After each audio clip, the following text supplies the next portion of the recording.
Hello, welcome to Dungeoneers Pack, a channel bringing you player-focused discussions and character guides for 5th edition Dungeons & Dragons. My name is Josh, thank you for watching. One of the most talked about subclasses from Tasha's Cauldron of Everything is the Twilight Domain Cleric. Players and Dungeon Masters were equally excited and worried at how strong this subclass can be. So in this video, I'm going to cover the mechanics of the Twilight Domain Cleric, give my opinion on them, and give you some ideas on how you can fit this subclass into the official 5th edition settings. With that said, let's get started.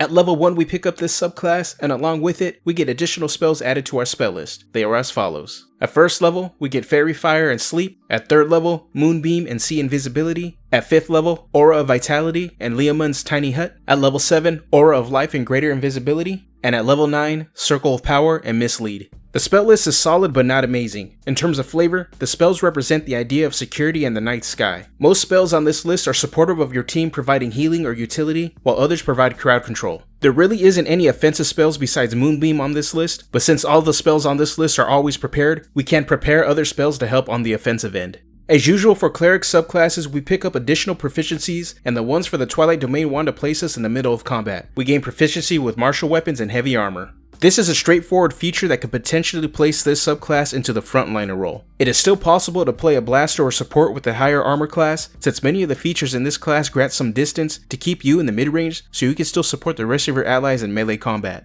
The level 1 features do not stop because we also gain the Eyes of Night feature. With Eyes of Night, we gain dark vision with a range of 300 feet, and as an action, we can share this feature with the number of willing creatures we can see within 10 feet equal to our Wisdom modifier. We can use this ability after a long rest or if we expend a spell slot of any level. This is one of the class features that has players and DMs buzzing online. Our character having 300 feet dark vision is ridiculous, but what is even more ridiculous is granting that ability to any of our teammates. But even with the incredible range for dark vision, it's not broken. This feature becomes powerful depending on how a dungeon master sets up encounters and maps. Bigger areas to explore make this ability shine, but if your dungeon master tends to create encounters in smaller areas, your sight is comparable to others with standard dark vision.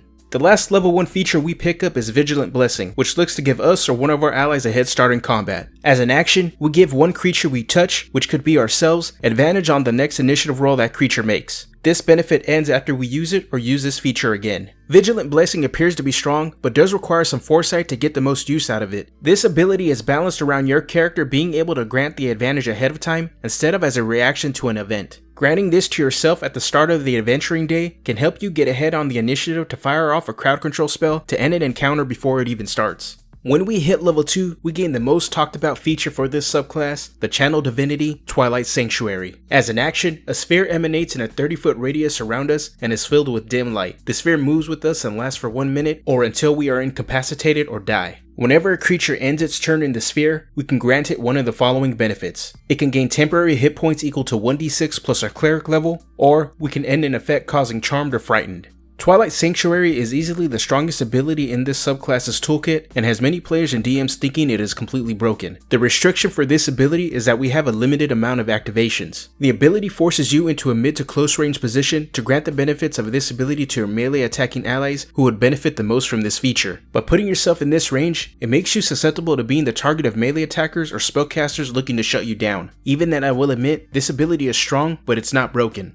Coming in at level 6 is the Steps of Night feature, which will allow us to fly when specific conditions are met. As a bonus action, when we are in dim light or in darkness, we can give ourselves a flying speed equal to our walking speed for 1 minute. We can use this a number of times equal to our proficiency bonus and regain all uses when we finish a long rest. Steps of Night provides us in combat flight as long as we are in darkness or in low level light. While it may seem like it's strong, this ability can actually be shut down pretty easily if enemies can produce any considerable amount of light in an area. It is useless during the daytime, and given its short duration, you won't be able to use it outside of combat. At level 8, we get the standard damage increase for the cleric with Divine Strike. Once on each of our turns, when we hit a creature with a weapon attack, we can deal an extra 1d8 radiant damage. When we reach 14th level, the extra damage we deal increases to 2d8. The last feature we gain comes in at level 17, and it's Twilight Shroud. We and our allies have half cover while in the sphere created by our Twilight Sanctuary. While it may seem like Twilight Shroud doesn't do much for a final subclass feature, the half cover will provide our allies with some very straightforward benefits as long as they stay in the sphere. Half cover will grant our allies +2 to their armor class and their dexterity saving throws. This feature is simple, not overly powerful, and really benefits our frontliners mixing it up in combat.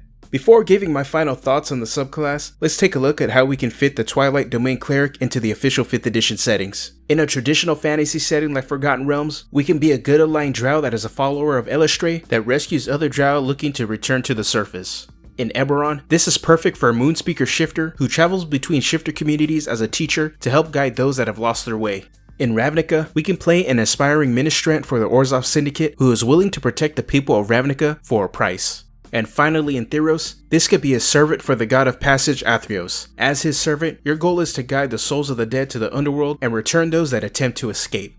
There is a ton of discussion all over the internet regarding just how strong the Twilight Domain Cleric is. While many may claim that this subclass is flat out broken, I on the other hand don't think so. The Twilight Domain is a strong subclass, but will only be powerful depending on the Dungeon Master's design choices. Having a 300-foot dark vision sounds crazy, but it's limited by the size of areas for encounters or dungeons your DM creates. The Steps of Night feature providing flight for combat could be powerful, but it's limited by the time of day and the amount of light in your game at the time you're trying to use it. What many people say makes the subclass broken is the channel Divinity Twilight Sanctuary. The ability delivers a steady stream of temporary hit points to nearby allies, and while that in itself is quite strong, it is not something that couldn't be overcome. How a Dungeon Master plays enemies, sets up the battlefield, or how a player utilizes their positioning are all factors that determine how powerful this ability can be in combat. With all that said, the Twilight Domain Cleric is a strong subclass, and is one you should consider if you're looking for a sturdy character to take in your dungeon crawl adventures. And now I want to hear from you. What do you think of the Twilight Domain Cleric? Let me know down in the comment section. If you enjoyed this video, make sure to give it a like, and if you want to see more content like this, I drop a video every week, so go ahead and hit that subscribe button. If you're looking for a subclass that promotes teamwork and creating bonds with other player characters, check out my video on the Peace Domain Cleric. You can click on the video on the screen to see the new features a subclass can bring to your table, and how you can fit it into the official 5th edition settings. Alright, I'm out of here, have a good one.